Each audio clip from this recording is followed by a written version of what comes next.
Sveiki, es esmu Jānis Kokla. Es esmu Andris Auskars. Un es esmu Jūras Dobums. Un šī ir ugunszona. Šeit ir laustas durvis.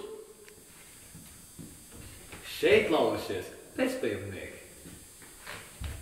Un tieši šajā dzīvoklī nav vēlams. Šeit var redzēt, ir mitinājies cilvēks no ielas. Šeit varam redzēt gultiņu, mēsliņus un arī spilventiņu. Kāda mēta guļiņa. Šeit, kā redzams, ir tipisks bezpajumnieki iemīteklis. Šis ir tipisks bezpajumnieki iemīteklis, bet cilvēkiem tomēr tas nepatīk. Nē, 21, skaties pārējā. Nē, tās mugursās kā nav. 20. Šādi iemītekļi Rīgā ir daudz. Tādēļ mēs esam ieradušies šeit, lai to izpētītu, apskatītu un darītu kaut ko lietas labā. Rīgā ziemas apstākļi ir bargi.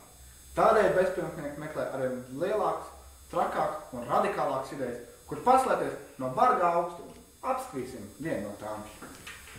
Izmisis, izsalcis un bēdīgs. Tas ir dzīves stāsts cilvēkam no ielas.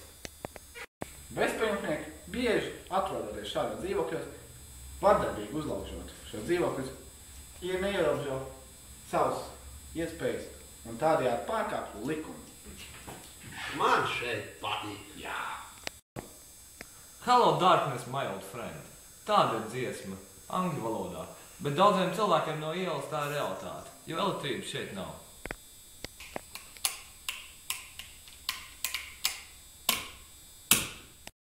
Mēs sēžam uz dīvānu šajā iemīteklī istabā.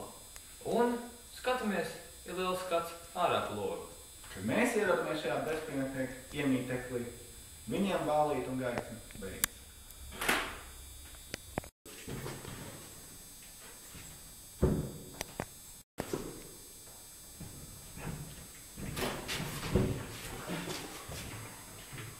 Dzīvot badā un bailēs ir bezpajumnieku realitāte.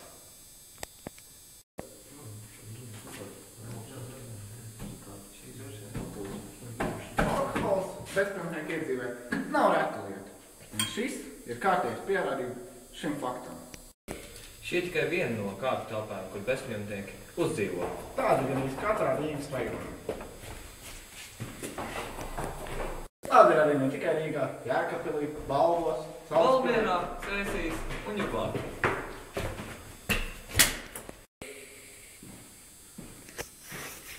Ko mēs esam ieguvuši no šīs ekspedīcijas? Ko mēs esam secinājuši?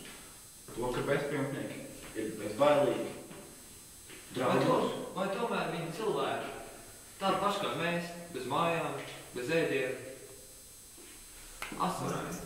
Vai tomēr ir alkohola novārds nav cilvēki, kam dzīvē nav lemts rast mieru?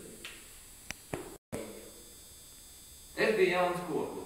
Es biju Andris Auskars. Un es biju Jūras Dobums. Un šī bija ugunszona.